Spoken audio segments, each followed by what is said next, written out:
안녕하세요, 써니입니다. 오늘은 엔젝타 치약과 함께하는 제품 집중 탐구 시간입니다. 입냄새를 걱정하는 사람들이 늘고 있습니다. 기분 탓인가 하시는 분들도 계셨을 것 같아요. 기분 탓이 아닙니다. 구취가 있다면 구강 위생 개선을 위해 양치질과 가글링에 더욱 힘을 써야 됩니다.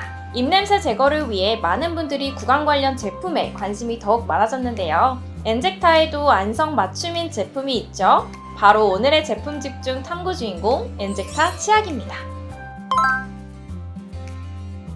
오후 1시가 조금 넘은 시간인데 혹시 양치 아직이신 분 손 들어주세요.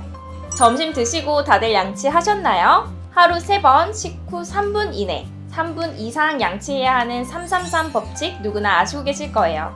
하지만 실제로 지키기가 매우 어려운 법칙이기도 하죠. 특히 하루 3번 양치 중 점심 식사 후에 양치를 건너뛰는 것이 제일 쉽습니다. 아침과 저녁은 보통 집안에서 양치를 하지만 점심때는 외부일 경우가 많기 때문이죠.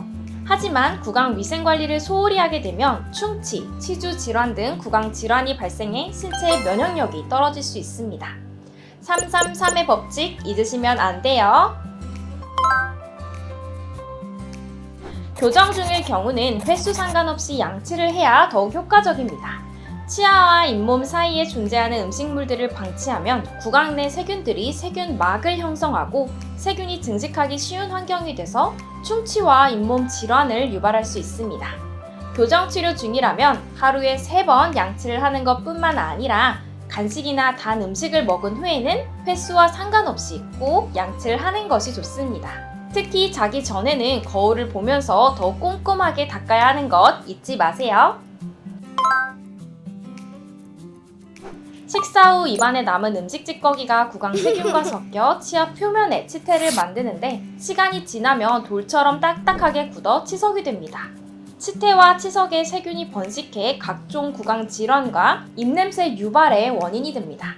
식후 양치질로 음식 찌꺼기와 세균을 제거해 주는 것이 입냄새를 줄이는 방법이겠네요. 치아의 구역을 나눠 일정한 방향으로 순서를 정해서 양치하는 것이 좋습니다. 방향을 정해놓지 않으면 한쪽만 쏠려서 닿게 돼서 치아 마모의 지름길이 될 수 있습니다. 치아 표면을 지켜주실 거죠? 그리고 이를 닦으실 때는 잇몸에서 치아 방향으로 쓸어서 닦아야 합니다.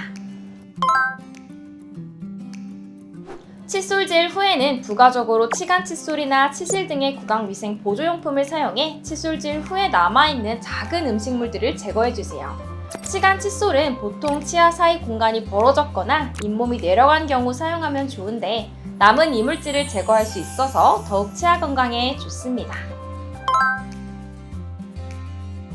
평균 11년간의 데이터를 추적 관찰한 결과 치주염을 지닌 당뇨병 환자들에게 심뇌혈관 질환 발생 조정 위험비는 약 1.17로 위험도가 좀 유의미하게 높았다고 합니다. 또한 하루에 칫솔질을 2회 이상 수행한 환자들은 하루 1회 이하 수행한 환자들에 비해 심뇌혈관 질환 조정 위험비가 0.79로 월등히 낮아졌습니다. 치아가 여러 개 빠졌거나 또 충치가 많은 경우에도 상대적으로 심뇌혈관 질환 위험도가 높은 것으로 나타났습니다. 치주 질환을 예방하는 동시에 건강을 관리할 수 있겠네요. 바로 천연 성분의 치약을 고르는 것이 좋습니다. 합성 계면활성제가 들어간 치약은 이 맛을 느끼게 하는 미뢰세포를 마비시켜 양치 후에 우리가 귤을 먹으면 시거나 맛을 느낄 수가 없습니다. 맛을 느낄 수 있는 치약이 바로 좋은 치약입니다. 바로 엔젝타 치약처럼요. 많은 사람들이 치약을 사용할 때나 치약을 짠 뒤에 물을 묻히게 되는데요. 치약이 희석되기 때문에 가급적이면 물을 묻히지 않는 것이 좋습니다. 칫솔물 속에 치약이 스며들도록 눌러 짜는 것도 잊지 마세요. 엔젝타 치약은 이를 닦기 전에 완두콩 크기로 칫솔에 덜어서 마사지하듯 부드럽게 양치를 하고 다시 한번 제대로 칫솔에 치약을 묻혀 입 천장과 혀 밑부분을 중심으로 이를 닦아야 합니다.